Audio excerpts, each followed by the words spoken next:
Welcome to the Executive Coaching Podcast, where Executive Coach Alicia Cowan will discuss leadership topics and coaching solutions to tackle the most difficult problems that keep you from leading your team to success.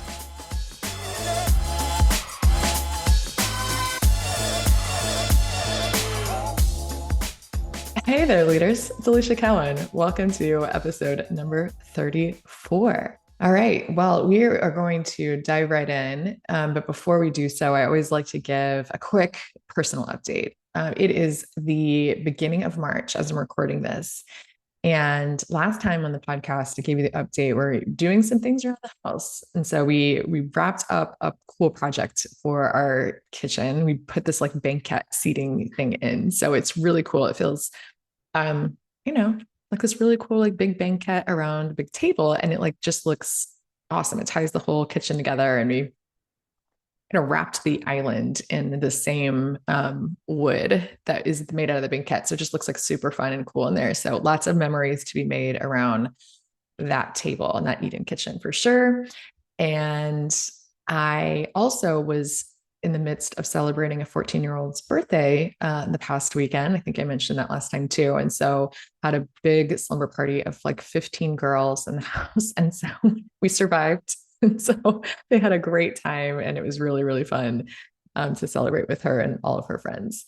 And had a cheer competition as well just yesterday where she won and took first place. So lots of stuff going on. And then this week is my birthday week as I'm recording this. So we are going to head to the beach next weekend. And that is what I truly want to do and how I want to celebrate my birthday is to have a weekend on the beach. Just sounds like lovely. So that's what's going on around here. And what I want to talk about today with you is something that came up in a client session, and a client had a question for me. And so her request was that she was proactively thinking about her career move or whatever career move may be next for her. And she was feeling a little bit unprepared that if she re-entered the job market and started seeking out a career transition at the level that she had now currently ascended to, she just didn't feel prepared. And so that prompted me to do some research and start looking at some different things out there. And I'll say this, networking for senior executives who are thinking about or making career transitions for whatever reason at that level is really critical and so important, but it's difficult to find advice specifically targeted towards those senior executives and how to best manage the process. And so I'm recording this for anyone that may be out there that, again, this person that I was talking to is being more proactive than reactive. But no matter where you're at, hopefully as a senior leader, you're thinking about your next step in your career trajectory and what you want to do.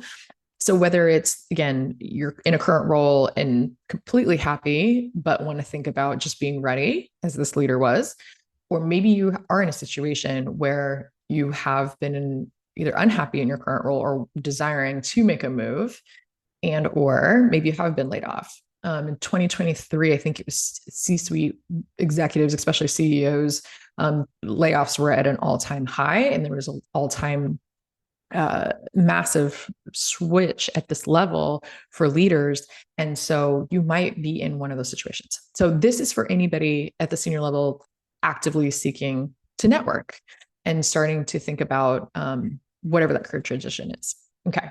So as I mentioned, like there is, so much out there for younger tenured professionals. So junior professionals, and there's thousands of articles about how to network up. What I'm going to discuss today is I found a great article titled "The Challenges of Networking as an Executive" from Harvard Business Review by two authors. And they had really great experience in decades of working with and doing research on senior executives and career transitions.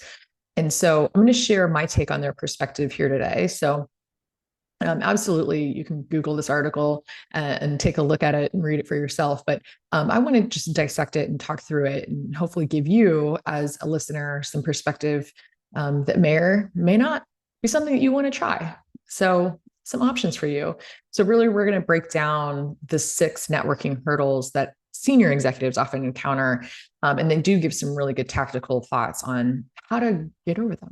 So let's dive in. So, like I said, when the client came to me thinking about what's next, she had been in a position where she had risen through the ranks and now was in the senior executive position. So, for her, she hadn't been looking and actively seeking different roles to rise up to the top. She had done it internally, which is great. And so when starting to think about like, what would I do if I was going to go external, we wanted to start to think about networking and how to start laying some of that foundation if the day ever does come. And so let's break it down. So some of those hurdles that come up for senior leaders specifically are, number one, when thinking about networking, a lot of them have a reluctance to ask for help. So networking for a new role, essentially, at its core, it's like asking for help. And social psychology tells us, right, that people with like a high level of status, they do feel a little more apt and pressure to maintain like a certain image of like strength, competence, and to value like self-reliance. Like I can do it on my own, which in turn can make them more reluctant to go out and seek assistance. And, they can fear that rejection and worry that like if you go out and ask for help, it might be perceived as a weakness. And then that in turn could potentially undermine their status and their position or reputation. So there's like a little bit of that ego driven reluctance in there. And so the tip here is to know that. I think helpful, as I do coaching and talk to you on this podcast, just awareness of that can be helpful. And then some tactics, if you decide again, do I want to continue thinking this or do I want to try some different tactics? And if you decide, yes, I'm going to try some different tactics, then start low risk. And what I mean by that is, the article says it's go ahead and start by reaching out to people within your network that may be a little bit lower risk, meaning, people that well, that know you well, and that there's already this trust built. And granted, they might end up being in lower yield than some of the more high risk people that you want to reach out to, but that's okay, because what will help you is that you get the practice. You get the practice in saying it and what you want to say and how you want to network and what you want to ask for. And then you also get to practice the thought that I'm underestimating their willingness to help. And why I say that is because people often also underestimate others' willingness to help because they don't realize how happy it makes other people to do so, to help. And so you can practice that thought during these low risk warm-ups and this rehearsal. And so when those words come out of your mouth, it can help fine-tune your message and just diffuse some of those emotions and some of that ego. And then when you experience success and start having a few positive experiences under your belt, then later it can make some of those more challenging calls and emails and reach outs a lot easier because you've shown yourself, I can do the hard things and not die in the process. I could make it through and build yourself a foundation of confidence based on your success there. Okay. All right. So hurdle number 2. The second hurdle that a lot of senior leaders come across is prioritizing secrecy. And so the more senior the executive, they say that the more likely they are to want secrecy, and especially if they've been laid off. Understandable. There is probably a lot of shame and a lot of embarrassment that's tied to that. And so again, I said it at the top of this podcast, record highs of senior leaders being laid off. So, well, again, I don't think anybody out there would say that you're alone or that you should have all that shame, but it's completely understood of why somebody would, right? And so a lot of senior leaders think, how do I go out in the market and start networking without letting the market know that I'm actually looking? And I want to reach out to people, but I don't really want them to know what happened or that I'm interested in pursuing a new role and why, right? So I think it's important to note, again, I think awareness is huge in this, right? To say, you're not alone in this. And sometimes these worries are going to limit your exposure to others, which is a problem in its own right. Right. Because the thought of I'm alone and I need to be secretive and I need to hide this, it's going to limit the opportunities you have to work on networking and to pursue a career change and allow you to be a little bit more broad in your search, right? Because it's really going to limit you if you are only talking about it with a few people or limiting the amount of information that you're sharing. And also, one thing to consider is when we hold that burden of secrecy and we carry it for a really, really long time, it also can take like a psychological toll on us and start to really manifest as something a little bit deeper and a little bit heavier than releasing it and just having an honest conversation. So I would say this, with very rare exceptions, honesty is the best policy here, and being forthcoming and sharing and talking about what you're experiencing with, again, maybe starting with low risk, as I mentioned in the prior tip, but starting with people you trust and having the ability to have some honest conversations is usually the best policy. And as we all know, the world is small, and a lot of times people are going to have the ability to find out and understand and know anyway. So having an upfront conversation is, again, unless there's very rare exceptions, typically the best route to go here. Okay. All right. Number 3. The third hurdle is having unrealistic expectations as a senior leader when you start networking. And what happens here with the unrealistic expectation is that the thought process is that it will all happen faster than it actually does. So what I mean, so typically, again, the authors were sharing of this article that I'm referencing, they were talking about the job hunt and the career transitions at this level. And I think a lot of times we invert this. We think the more tenured or more senior the role, that it would be easier to find the job in a quicker amount of time. But from what the authors say, the shortest amount of possible search is 3 months, but the longer ones, which are more typical, can take up to 18 months. Okay. 3 months, I think that seems really fast, right? But 18 is the longest they're seeing. And some say, right, 6 to a year is the most typical. So finding the right fit and finding the right role can take a while. So being realistic about the timeframes is important. And so why do we underestimate this? Well, number one, they say the reason is a lot of people don't understand the market really well, and they don't know exactly what role and company would be the right fit. So basically, you're casting the net wide. You're not really sure exactly where to start. And so to start really defining and narrowing it about what would be the right role and right fit will take some stamina. So it's going to take some effective networking. It's going to take work, patience, and efficiency. And so that's tough, right? So people have to make sure they give enough time to dedicate to knowing the market.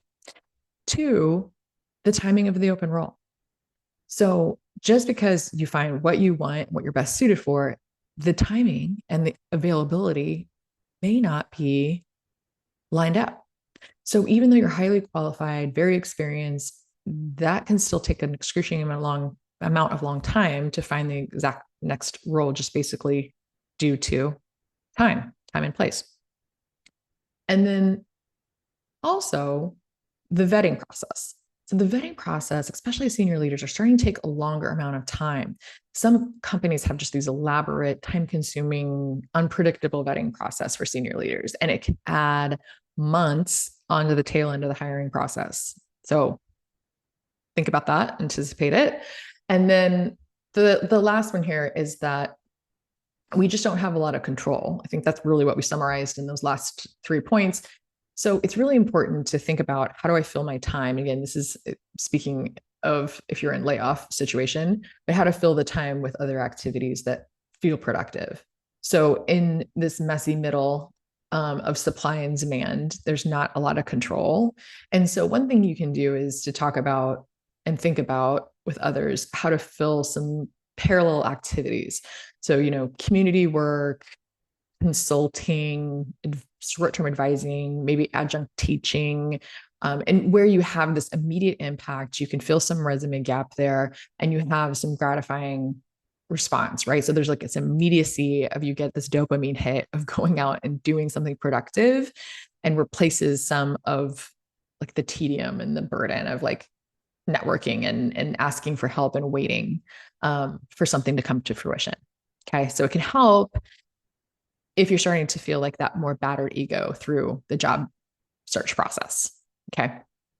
All right. Let's move on to hurdle number 4. Okay. Hurdle number 4 is just not wanting to put in the actual work. So, as a senior leader, as someone that typically delegates, this is not something that you can hand off. You cannot delegate your networking to someone for you. And so some of it is tedious work. And so to network successfully, you have to treat it like this task that is totally worth your time and energy and be methodical and organized about it. And so they give some tips in this article about the process, the networking process, and how to identify and contact 3 different kinds of contacts. So here's an option for you.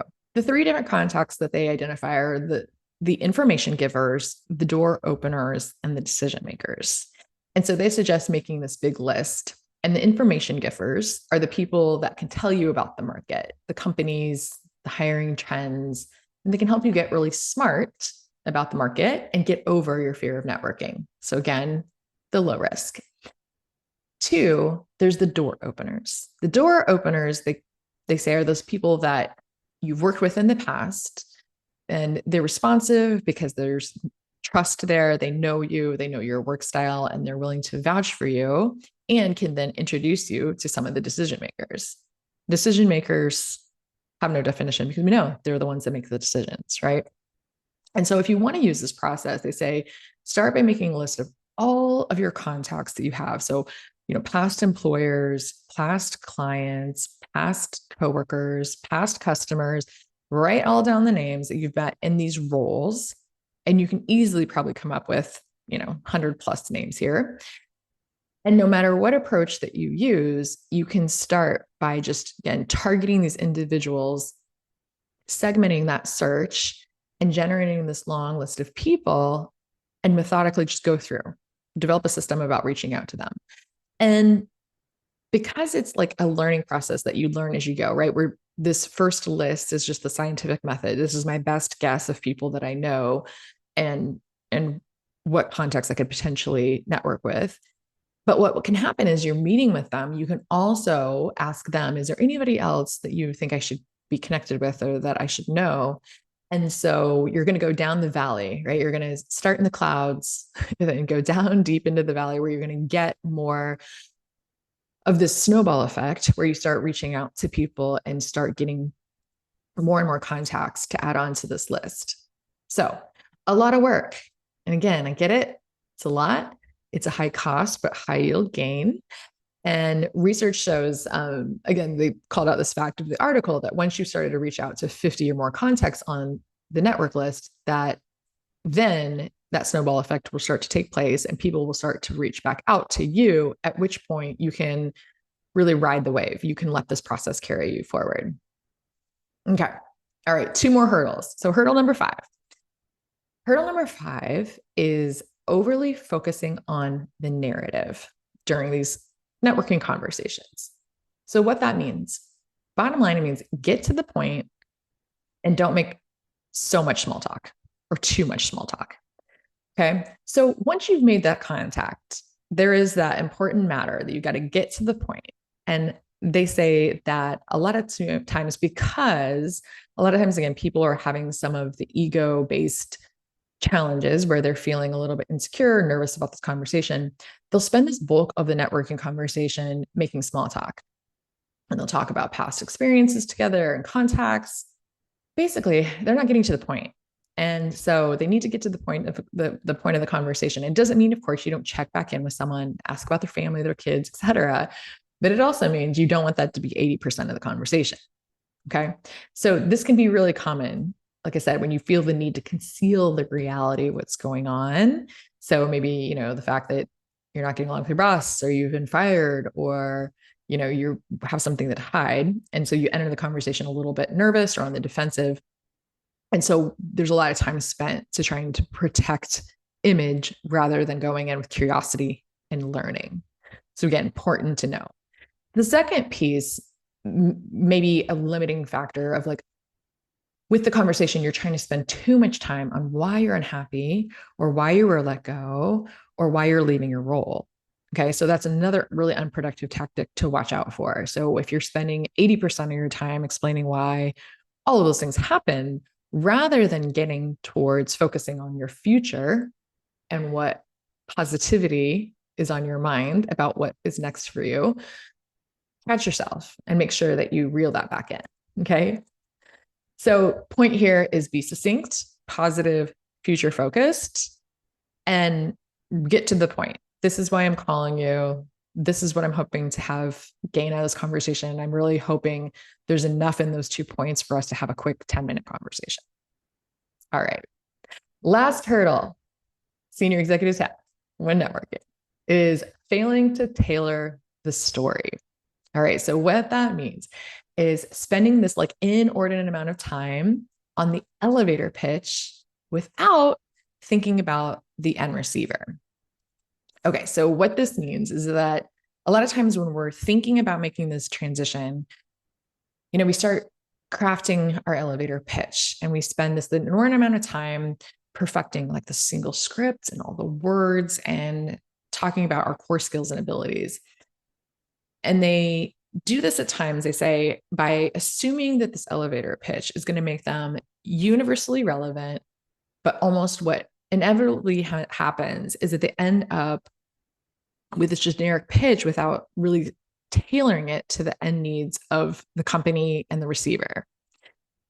It's the same thing that's like thinking about like with a resume. Like if you have like this really generic resume with a generic email, just by changing like the name or one or two sentences in the cover letter or resume, right? And then sending it out and blasting out to a bunch of people. Same thing in the verbal conversation, right? So walking into the meeting and just robotically stating this elevator pitch, even if it really doesn't quite fit the circumstances and what the person on the other end of this conversation is needing for their organization or for their role, right?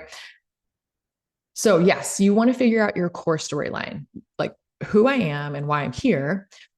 But it's also important to think about giving some context, right? So like not every listener that you're going to be talking to is going to be capable to say, okay, I understand why you're here and what you're doing, translating what your pitch is into their own business context. So you have to do that for them. Okay. So how you do that? You want to talk about the company, find out its pain points if you don't know them already and haven't figured that out with the research, and then talk about how you can specifically solve those pain points. This is a way too. Again, you can start to perhaps create opportunities for yourself. Okay. So there might be in a situation where you might be able to create opportunities for yourself in a company that they hadn't even thought of. The opportunity might not have existed before you have this conversation. So this is a way how you take, again, your elevator pitch, but also make sure that it's relevant and you're able to articulate that and how it's going to impact in a positive way and add value to the organization and or human that's sitting across from you. Okay. So that's it. Those are the 6 hurdles. So again, no matter where you're at in your career trajectory or whether or not you're thinking about a transition or not, networking as a senior executive is huge. It's also delicate and complex and time consuming, as we talked about. So I know that can feel a little bit daunting, but I think again, as a coach, I think understanding and having an awareness to how our ego plays into this and how ego, if we leave it unchecked, can really sabotage our future success. Like it gets in our way based on our thinking, right? So that's why I wanted to bring these tips to you and forward. Typically I don't let, coach all on just on the tactical, right? So I think the important part is to start with where you're at from a mindset and how you're thinking about it. And that's why even bringing some of these tips into your awareness allow you to start to see and feel if those feel relevant and familiar to you. They may or may not. totally fine. But awareness is a great place to start out with, and then decide, do I want to think and then therefore feel and act differently than I am today? And then that's where I think some of these tactical tips really come in, where you can say, okay, I realize what I'd like to do and what I'd like to change and how I might want to do that. Okay. All optional, all very, very optional to you. But thinking about your career trajectory at the senior level, I think, as you know, it's not something that is the same as when you were a younger tenured junior professional, right? It's a lot different. You can't go out and just apply to C-suite and senior level leader roles and have them turn into the next great career opportunity. Okay. So networking is going to be a massive part of that. So great opportunity to deepen relationships that you already have, even better to add new ones and help you become a more rounded senior leader level. Okay. All right. So that is what I have for you today. Again, I appreciate you. Thank you so much for listening. I've heard a lot from you recently as listeners. So please, you can reach out to me. I am available through my website. It's aliciacowancoaching.com. And you can reach out to me there. It's ELISIAKEOWN coaching.com. And you can reach out to me if you have any feedback, any thoughts. I'm also very active on LinkedIn. So if you haven't joined me there, Alicia Cowan, you can find me easily on LinkedIn. I'm active in having shorter conversations like this with you there. I always love hearing from you. Thanks for listening. Have a great couple weeks, and I'll talk to you again soon. Bye.